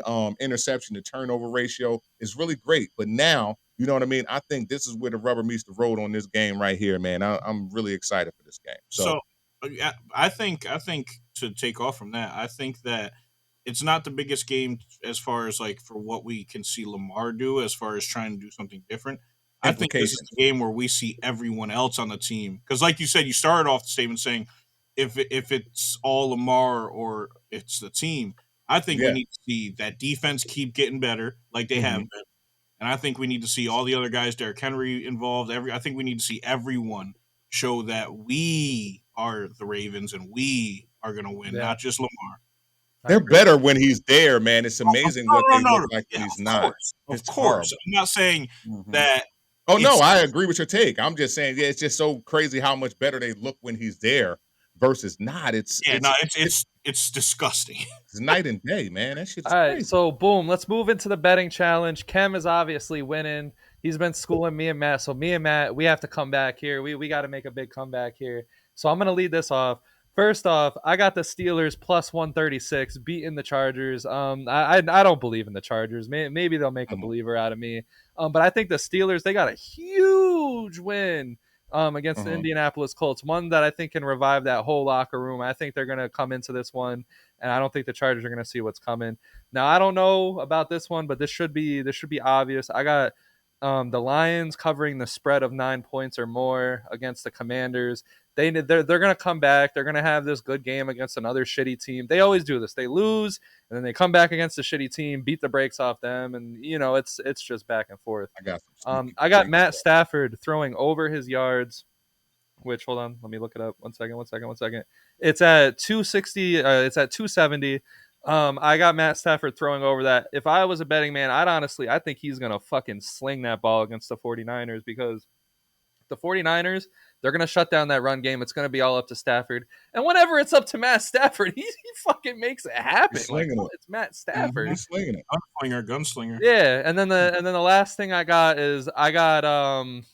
damn, what do I have? Oh yeah, I got Caleb Williams over on throwing yards. He's gonna school the Giants, and that's all I got. That's my 4, and I think I'm gonna put that into a parlay because I actually truly really believe in those 4. All right, so motherfucker, I've been putting all these into a parlay every week. Not me. I ain't that confident. Fucking. So I got for plus 120. I got New England over Tampa Bay. Next up, I got Josh Allen to go over on his rushing versus Miami Dolphins. I think it's at 27.5. That's at minus 114. And then I brought it up before in my hot takes for Kem. I got the Jets over the Browns at plus 108. Thought it was going to be higher, but it's only at plus 108. Gabriel ain't winning that fucking game, man. And then I got the Eagles money line at plus 104 against the Packers. Okay. That's going to be a game, man. That's going to playoff feel. The fact that New England, the fact that the Eagles are fucking the underdogs is wicked in my head. I get why, but it's like, come on. It's going to be a hostile environment, man. Yeah. Mm-hmm. All right, fellas. All right, come on, Cam. Defend first place. I'm putting all the pressure on you. Fuck out of here. So no problem, fellas. I kind of teed it up a little bit with talking a little bit about this game, but I also love the Baltimore Ravens at Minnesota over 48.5. I love that. Most models kind of projected over 50. Both teams are trending upward offensively. So let's see. He's back. You know what I mean? And he's back. So let's see what happens. I'm definitely taking that over 50. Well, it's over 48.5 where I caught that on FanDuel. The other one that I really love this week that I'm going to pick as a player prop is going to be Nick Heiberg. All right. To record a sack. You said that you like these guys, right? So I like that the O-line is going to be vulnerable here, right? We also going to go into another player prop, right? Your boy, Tom, I'm surprised you didn't like this one, right? But I like Jared Goff this week over 247.5 pass yards. If it's a blowout, he could get under that. That's my only issue. Yeah, I like that. I think that he could be running a lot in the second half. Yeah, man. But hey, there's one more here, all right, that if y'all are not too interested in the Jared Goff 247 because it's going to be a blowout, we also got another free money minus 165 Jahmyr Gibbs anytime touchdown. Go ahead. Minus 165 is illegal. Pick another one. Sorry. Yeah. That's illegal. Oh yeah, he said that's no illegal. Easy ones. Right, no easy ones. No easy money. All right, no easy money. All right, so here we go. Let me give you one that because listen, I got a listed prop that should be free money. I'm gonna be honest. This is a listed prop that should be free money. He said he liked how Michael Penix is doing, but Mariota is still gonna be playing. Mm-hmm. Marcus Mariota under 19.5 completions. Oh, easy. Under 19. Wow. Sheesh. Yeah, I can see it. That's a snipe. Okay. All right. So boom, there you guys have it. Standings on the side of the screen. Let's see. It's getting closer to the end of the year. It's getting spicy. So the last thing we want to do is do our signature, our staple. We're gonna do different or not, and then we're gonna hit the fucking road and hope you guys enjoy the episode. So first and foremost, different or not, Alex Rodriguez, because we talked about him at the beginning of the episode. One of the goats. Yes, of course. Different, my guy. Hit how many home runs, had how many hits, had how many MVPs, made how much money? Yeah, Alex Rodriguez is different. I don't want to hear nothing from nobody. Steroids not. And one of the biggest sports moguls right now. Like, come on. Yes, stop playing with him. Drowning in money still, and they thought he wasn't. They thought he was gonna crawl out in a little hole and die down. No, you're gonna see Alex Rodriguez for the next 20 years. All right, boom. Second, Ken brought him up. Grant Hill. Yes. Yes. Yeah, because he did something that like a Brandon Roy wasn't able to do, or like a Derrick. Derrick Rose did extend his career more than what he He could have. wasn't as useful. Sorry, Yeah, I don't mean to say that, but no, but it's true. It's true. He yeah, was good on bad teams for yeah. after he got injured. Mhm, But mhm. Grant Hill extended his career, which could have been a fucking 7-year career, into an almost 20-year career. Yes. He was And I phenomenal. agree, Yes. man. Like the way he was able to like will himself and stay focused and stay locked in to have a good second half of his career. And obviously the money is motivating, clearly, but we've There was seen a no lot of people like finessing Brandon involved. Roy completely, fall off of the face of the planet. Like Derrick Rose Mhm. completely had a huge ass fall off. But Grant Hill got himself together and still gave us some good years of basketball. I can agree with And also in those first 7 Yeah. years, he was only in conversations with Jordan, Magic, and Bird. Talk. Come on, young blood. Yes. This is Like real rap. that's without championships. That's just strictly eye This tested is real numbers. talk. Listen, them white felines that Grant Hill had out, people, listen, them was rivaling Jays when I was a young boy. I'm Yeah. telling you. Oh, They hell was outside. You know what I mean? If you was outside, you seen those. You know what I mean? Grant Hill was one of them boys, man. So it's crazy, man. There was no finessing involved in his game. When he was hurt, he didn't play. When he was ready, he played. Okay. That's it. Literally. All right. Mhm. Robert Griffin III. Come on, no. Sorry. I love rookie RG, but like, come on. Yeah. No, I'm not gonna lie. I think College and rookie. rookie, I that's even it. think rookie Robert Griffin is severely overrated. I got not different. Overrated. I still all-pro. love. It's a memory. It's like Mhm. it's a pinpoint memory, at least in the And he's a history terrible analyst. our history. RG3 breaks He's free. mid-ass analyst too. Yeah, he's mid as fuck commentating in analytics. But He's wild. football, nah, we good off. All him. right, so this should be an interesting one. Russell Wilson. I'm gonna have to say no. Because he's on the Giants. No, Trashing it up. no. I'm kidding. Damn, The man. Super Bowl. So what do we want to have the conversation? If y'all want me to snipe, I'll snipe. I'm saying no as well. I think he could have been and should have been. Yes, But there it is.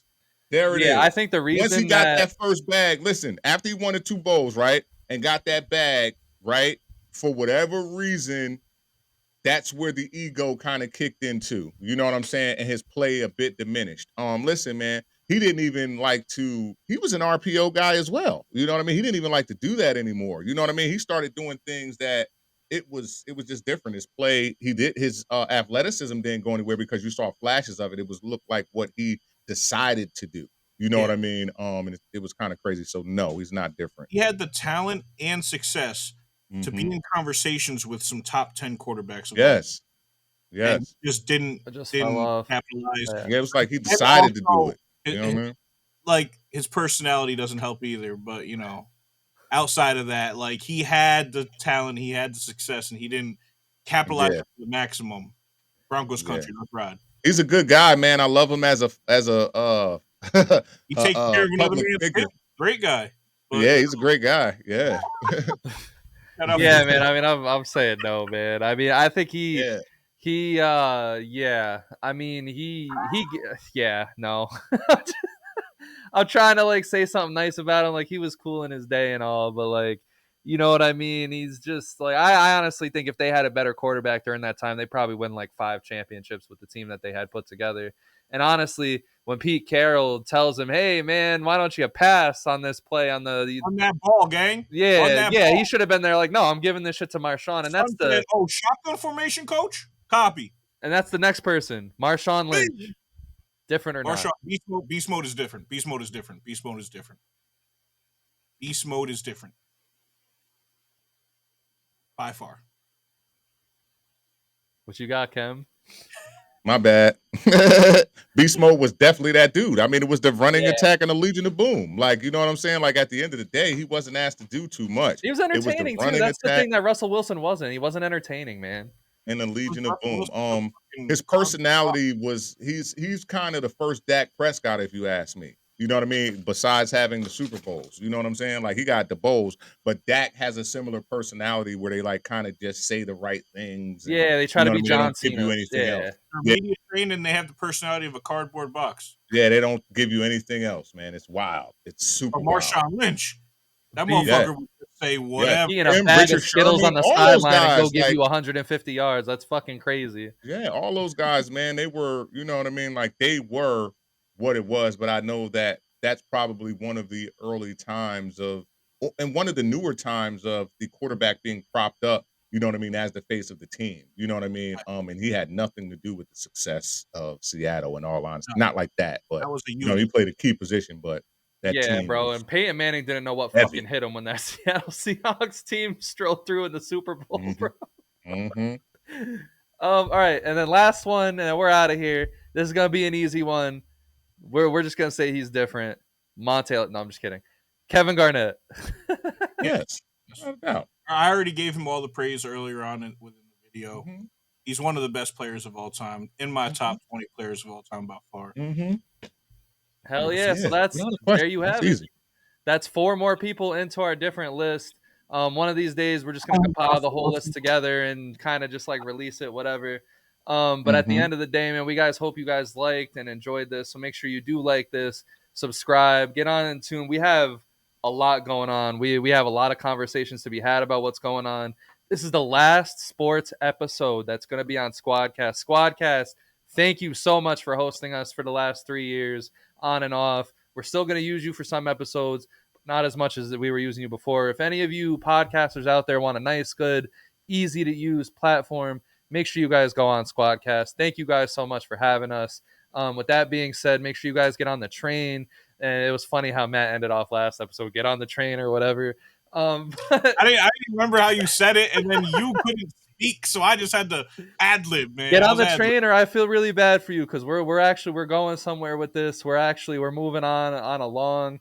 Next episode that we release, our LLC will be fucking finished. We're here. We're mainstream. We're in the world now. So the place for the best, the hottest takes, the best laughs, and the most different aura is right here. We're trying to change media. We're trying to fucking bring good media back. Let's go. I don't know why I did that. Have a good night. Hey, scary there.